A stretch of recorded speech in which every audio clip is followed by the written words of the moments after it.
नमस्ते फ्रेंड्स, हमारे पास ये जो प्रॉब्लम है आज ये सॉल्व करेंगे। तो देखो ये थोड़ा सा इन्वॉल्विंग है इन द सेंस कि कैलकुलेशन थोड़ा सा इन्वॉल्विंग हो सकता है। कॉन्सेप्ट इजी ही है, ठीक है। तो किस तरह से इसको सॉल्व किया जा सकता है, ये देखो क्या दिया गया है। ए बी इक्वल्स टू 432 ये दिया गया है, और एक इन्फॉर्मेशन दिया गया है कि बी सी इक्वल्स टू 96, और एक इन्फॉर्मेशन आपके पास दिया गया है सी लेस देन 9, ठीक है।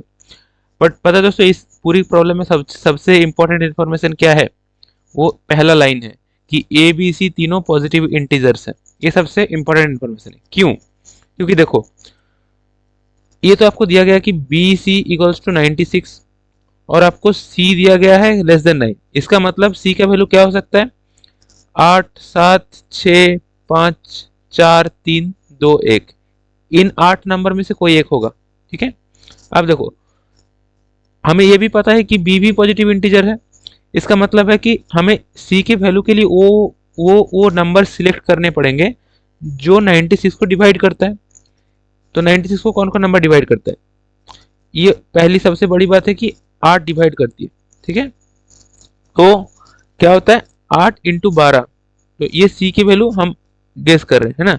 तो सी की वैल्यू इसको ये थोड़ा बेटर तरीके से लिखते हैं ताकि आपको कंफ्यूजन ना हो। तो ये 96 को क्या है कि 96 इक्वल्स टू हम क्या करेंगे b इंटू सी। अब c के वैल्यू हम पहले 8 मानते हैं तो b का वैल्यू आ जाएगा आपका 12। c के वैल्यू हम 6 मानते हैं क्योंकि 7 तो डिवाइड नहीं कर सकते, है ना। तो 6 मानो तो आपका b का वैल्यू आ जाएगा 16। सिमिलरली 4 मानो तो b का वैल्यू आ जाएगा 24, और आप 2 मानो तो b का वैल्यू हो जाएगा 48, और 1 मानो तो आ जाएगा 96, ठीक है। ये पॉसिबल कॉम्बिनेशन है। अब देखो ये भी दिया गया है आपको कि ए बी का वैल्यू क्या है।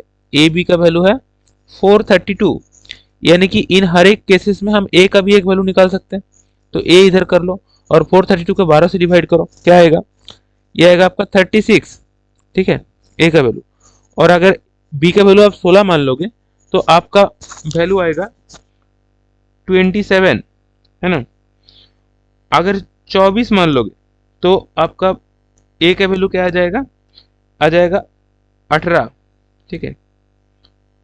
48 मान लोगे तो आ जाएगा 9, और 96 मान लोगे तो नहीं आएगा क्योंकि 432 इज नॉट डिविजिबल बाय 96, ठीक है। तो ये वाली केस तो हमारी चली गई, ठीक है।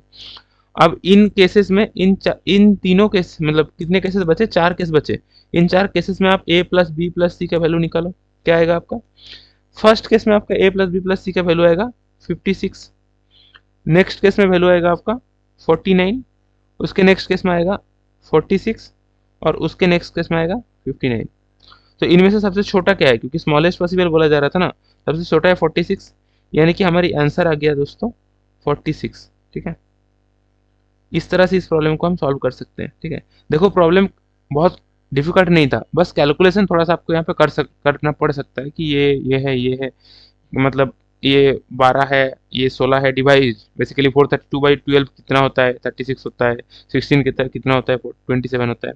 तो ये सब तो प्रैक्टिस से आएगा। कॉन्सेप्ट ऐसा ही था दोस्तों, ठीक है। होपफुली आपको ये सॉल्यूशन अच्छा लगा हो, तो उस केस में वीडियो को लाइक कर दीजिए। ऐसे ही प्रॉब्लम सॉल्व करते रहना चाहते हैं आप तो चैनल को सब्सक्राइब कर लीजिए। फिर मिलेंगे एक नए वीडियो में एक नए प्रॉब्लम के साथ। तब तक के लिए बाय।